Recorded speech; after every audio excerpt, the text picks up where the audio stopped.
할렐루야. 이번 주 속회 공간은 14과 다곤이 여호와의 궤 앞에서 또다시 엎드려져. 본문은 사무엘상 5장 1절에서 5절까지의 말씀입니다. 우리 성경 먼저 같이 읽겠습니다. 사무엘상 5장 1절에서 5절까지의 말씀. 한 절씩 교독하시고 마지막 절은 같이 읽겠습니다. 블레셋 사람들이 하나님의 궤를 빼앗아 가지고 에베네셀에서부터 아스돗에 이르니라.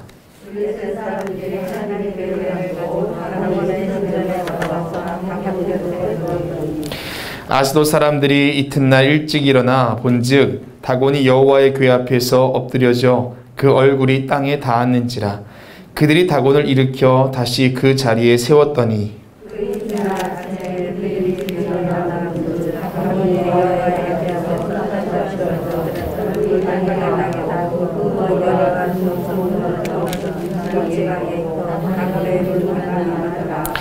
그러므로 다곤의 제사장들이나 다곤의 신전에 들어가는 자는 오늘까지 아스돗에 있는 다곤의 문지방을 밟지 아니하더라. 아멘. 기도하겠습니다.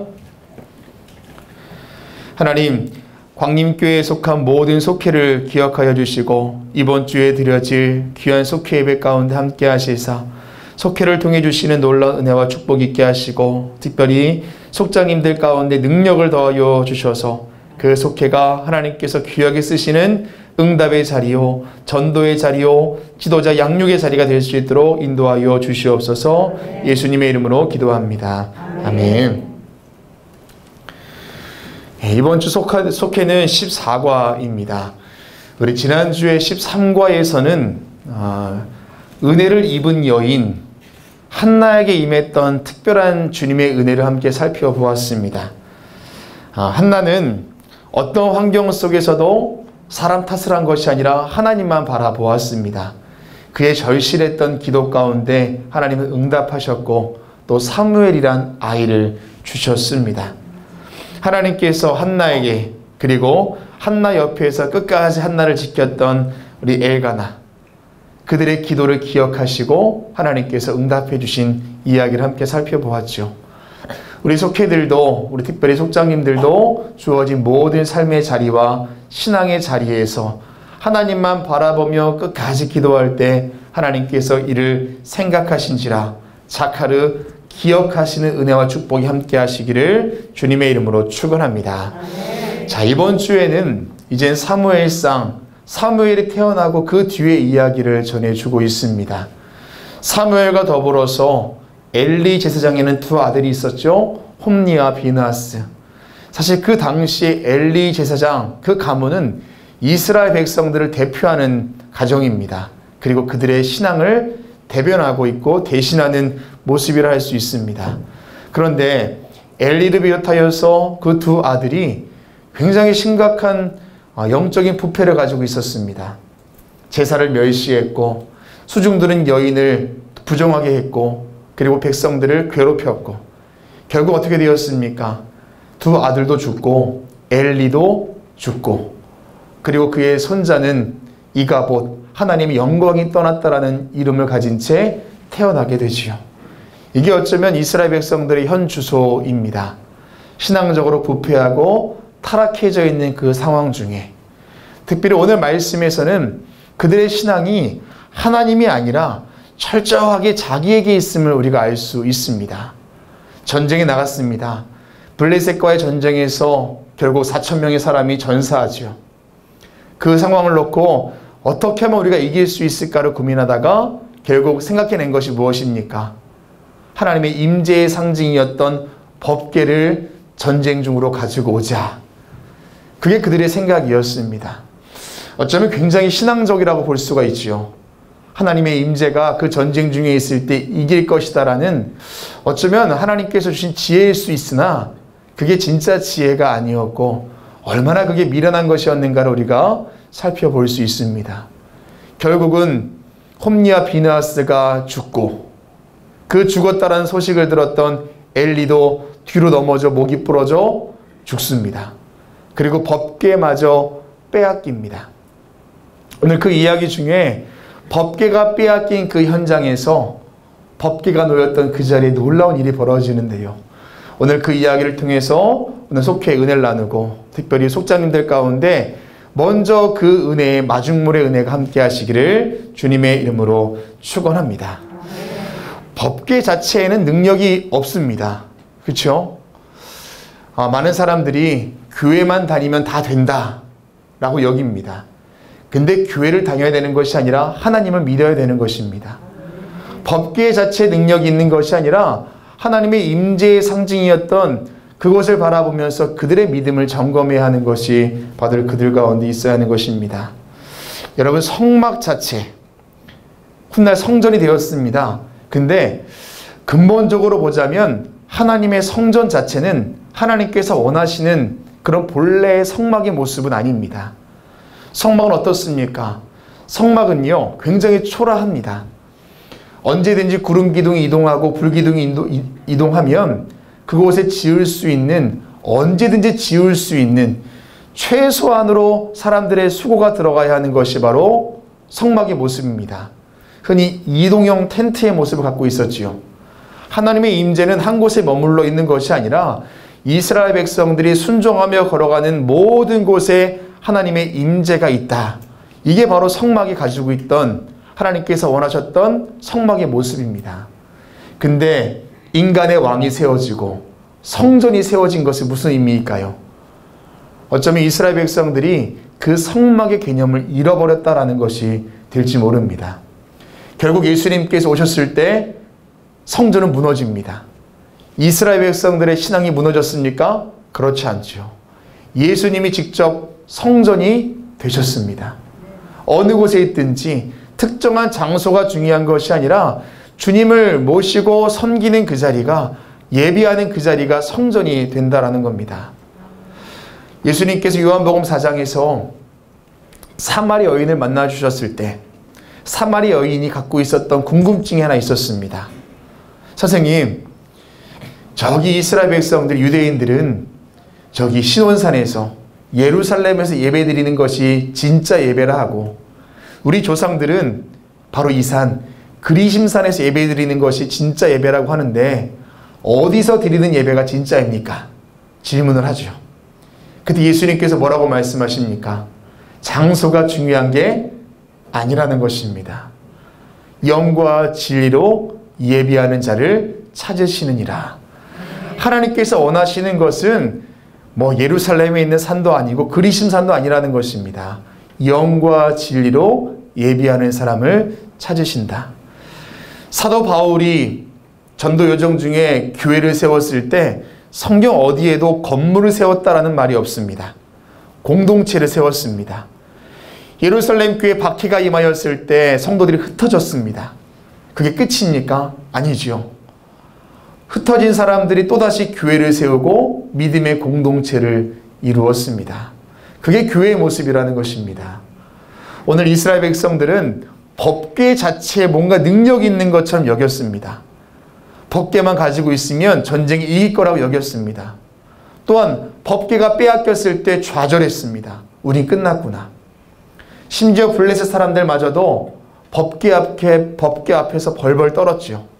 왜냐하면 이스라엘 백성들이 가나안까지 걸어오면서 홍해를 건넜고 광야를 지나고 전쟁에서 이기고 그리고 요단강 건너왔을 때 항상 앞에 있던 게 법궤였습니다. 이방 사람들도 법궤에는 뭔가 있구나. 늘 언제나 그런 마음이 있었죠. 근데 전쟁을 치르는데 법궤가 딱 앞에 있는 겁니다. 처음엔 굉장히 두려웠을 겁니다. 근데 어떻게 되었습니까? 이겼거든요. 그리고 그 법궤를 빼앗아 왔습니다. 그때의 블레셋 사람들은 하나님 별거 아니구나. 우리가 섬기고 있는 이 다곤 신바도 못하는구나. 그렇게 여겼습니다. 단순한 전쟁의 싸움의 승리는 무력의 싸움이 아닙니다. 경제적인 싸움이 아닙니다. 신과 신의 싸움이었기 때문이죠. 오늘 그 현장에 있었던 하나님의 특별한 은혜가 있습니다. 함께 말씀을 통해 은혜를 나누겠습니다. 자, 첫 번째 같이 읽겠습니다. 종교적인 사람이 아니라 진실한 믿음의 사람이 되어야 합니다. 아멘. 제목만 딱 봐도 어떤 내용인지 짐작이 되시죠? 교회를 다니는 사람이 있고 하나님을 믿는 사람이 있습니다. 예배를 보는 사람이 있고 예배를 드리는 사람이 있습니다. 예수님을 따르는 사람 중에는 예수님의 팬이 있고 예수님의 제자가 있습니다. 겉으로 보기에는 크게 다르지 않습니다. 뭐 교회를 다니는 사람이나 정말로 하나님 믿는 사람이나 우린 느낌은 알고 있죠. 근데 겉으로 보기엔 티가 나지 않습니다. 뭐 예수님의 팬이나 예수님의 제자나 환호하고 열광하는 것은 똑같습니다. 예배를 보는 거나 예배를 드리는 거나 뭐 거기서 거기라 여기시죠. 그러나 엄연히 다르다라는 것입니다. 오늘 이스라엘 백성들의 믿음을 보십시오. 법궤가 전쟁 중에 앞에 있으면 하나님이 그 전쟁에서 앞장서심이 이길 거라고 여겼습니다. 근데 그것은 신앙이 아니라 종교였다라는 겁니다. 신앙은 내 삶의 중심이 하나님 되시는 것이 신앙이라면 종교는 지극히 내 삶의 중심인 나이기에 내가 맺고 있는 그 신이 내 인생의 조력자가 되는 것, 이게 종교라는 것입니다. 하나님을 위한 것이 아니라 신을 위한 것이 아니라 나를 위한 것이 될 때 그것이 종교라는 것입니다. 오늘 이스라엘 백성들은 그 하나님을 믿는 신앙이 정말로 믿음이 아니라 종교가 되었다라는 것입니다. 하나님을 예배의 대상 그리고 경배의 대상, 그것이 아니라 그저 그들에게 복 주시는 분, 전쟁에서 이기게 하시는 분으로 여겼다라는 것입니다. 결국 하나님께서 그 전쟁에서 패하게 하셨습니다. 진정한 능력은 순결한 믿음에서 나옵니다. 순수한 믿음이죠. 내 유익을 위한 것이 아니라 하나님을 위한 것. 예배를 통해 내가 받을 은혜만 사모하는 것이 아니라 예배를 통해서 하나님의 은혜만 높아지고 영광만 높아지는 것. 내가 은혜 안 받아도 괜찮습니다. 응답 안 받아도 괜찮아요. 하나님의 이름만 높아지면 그게 전부인 것이 바로 진정한 신앙인이요, 그리고 진정한 믿음을 소유하는 사람인 줄로 믿습니다. 저와 여러분에게 주시는 속장이라는 직분이 있습니다. 그 속장이란 것은 계급이 아니라 직분인 줄로 믿습니다. 어쩌면 종교적인 사람은 교회 안에서 얻는 그 감투에 대해서 굉장히 민감하겠죠. 나 속장이야, 지구장이야, 나 집사야, 권사야, 나 장로야, 나 목사야. 그러나 하나님께서 원하시는 것은 계급이 아니라 직책이 아니라 직분이라는 것입니다. 목사도 직업이 아니라 목사도 직분입니다. 맡겨진 자리에 따라서 해야 할 일이 다르다라는 것입니다. 정말로 예수님을 사랑하는 마음으로 속장의 사명 감당할 때 그 사명의 자리는 바로 종교적인 자리가 아니라 온전한 믿음, 진정한 신앙을 가진 믿음의 사람들이 걸어가야 할 사명의 자리가 될 줄로 믿습니다. 두 번째 같이 읽겠습니다. 하나님의 능력을 의지해야 합니다. 아멘. 하나님의 임재의 상징이었던 법궤가 이제는 블레셋의 아스돗이라는 곳으로 옮겨졌습니다. 그 도시는 다곤 신을 섬기던 곳이었습니다. 사람의 형상을 가지고 있지만 하체는 물고기의 형상을 가지고 있던 우상입니다. 물고기는 번식력이 뛰어나기 때문에 다산의 신이지요. 블레셋을 대표하는 우상이었습니다. 그래서 블레셋 사람들은 그 법궤를 가져다가 어디 놓습니까? 다곤 신 옆에다가 탁 두죠. 어쩌면 거기까지였을 겁니다. 이제 됐구나. 하나님은 이제 끝났구나. 법궤가 이제 다곤 신 앞에 무릎을 꿇었구나. 그런데 다음날 어떻게 되었습니까? 다곤 신이 여호와의 궤 앞에서 엎드려져 있었습니다. 그것을 봤던 사람들이 이게 어떻게 된 일이지? 하고 다시 세워놓았습니다. 또 그 다음날이 되었더니 어떻게 되었습니까? 이번엔 다곤 신의 머리도 잘리고 손목도 잘린 채 있었습니다. 기적이 일어난 거죠. 문자적으로 보자면 역시 하나님은 살아계셔서 또 이렇게 다른 우상들을 다 이렇게 진멸하시고 이기셨구나 라고 느낄 수 있지만 굉장히 부끄러운 일이죠. 하나님의 신이, 하나님의 영광이 다가온 신 앞에서 그 기적을 행하였던 것들, 굉장히 자존심 상하는 일이라는 것입니다. 여러분, 삶에 기적이 왜 일어날까요? 삶의 기적이 왜 일어나겠습니까? 왜 하나님께서는 그 다가온 신 앞에서 그런 기적을 행하신 것일까요? 기적은 기적 자체의 의미가 있는 게 아닙니다. 기적을 통해서 하나님께서 알려주고자 하시는 메시지가 있다는 겁니다.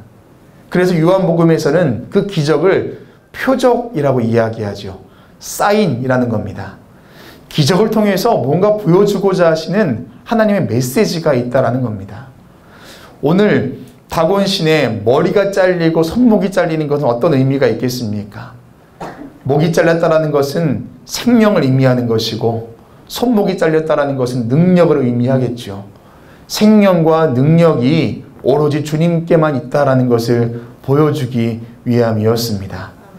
전쟁에 지게 한 것도 하나님의 뜻이었고 또한 이와 같은 기적을 행하신 것도 하나님의 뜻이었습니다. 저와 여러분의 삶에 일어나는 기적들, 크고 작은 기적들이 있죠. 그때 여러분 어떻게 반응하십니까?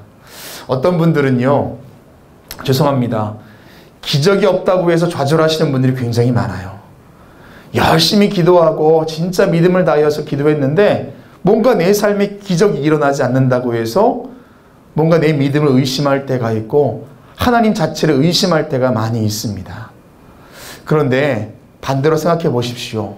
기적이 왜 일어나냐 하면 믿음이 없는 자리에 기적이 일어나는 겁니다. 오죽하면 주님께서 기적을 통해서 그 믿음을 회복시키겠습니까? 때로는 인생에 만나는 고난과 역경도 우리가 능히 감당할 수 있기 때문에 우리에게 특별한 기적 없이도 우리의 삶을 이끌어 가시는 것 아니겠습니까?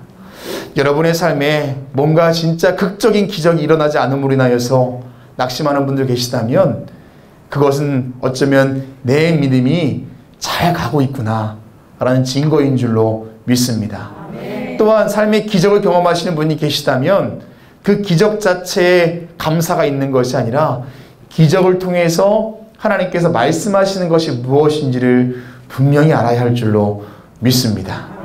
우리 특별히 속회에서 이러한 기적들이 하나님의 특별한 메시지가 함께하기를 주님의 이름으로 축원합니다.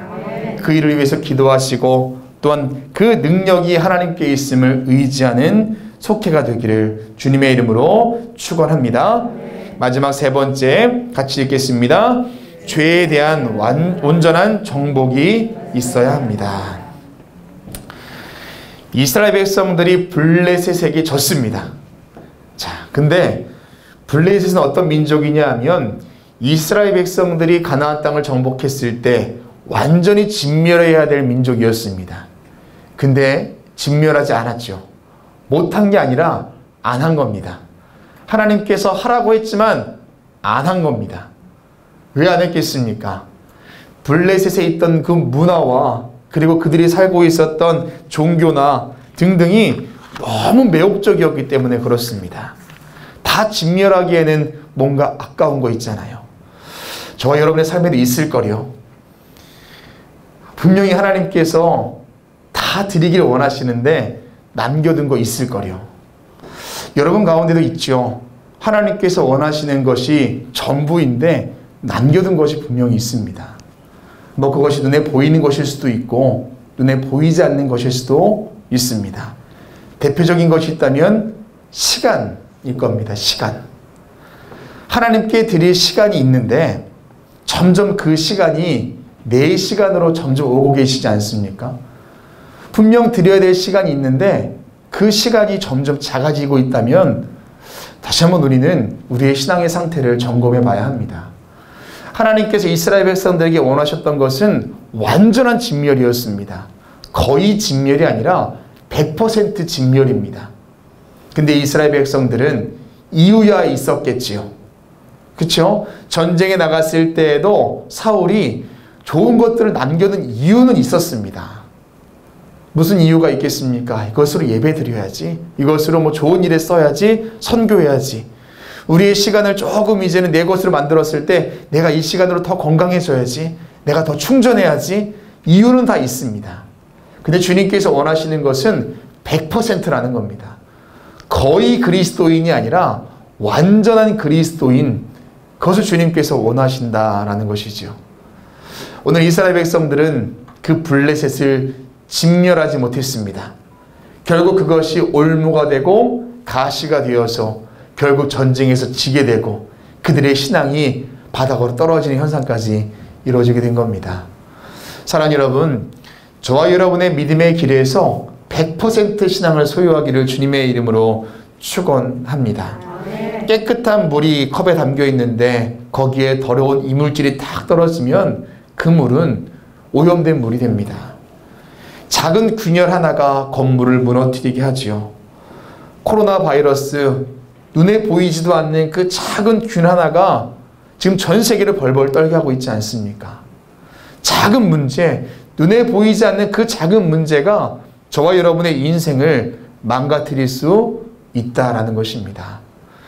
우리 각 속회에서, 그리고 지구에서, 내가 속해 있는 가정과 사업장에서 그 작은 믿음 하나까지도 다 하나님께서 원하시는 모습으로 바꿀 수 있는 축복이 함께 하시기를 주님의 이름으로 축원합니다.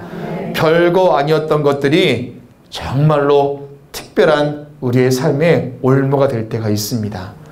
다 제거하시는 우리 속회가 되시기를 주님의 이름으로 축원합니다. 자, 그리고 이번 달은 4월 달부터는 제가 전도의 달을 보냅니다.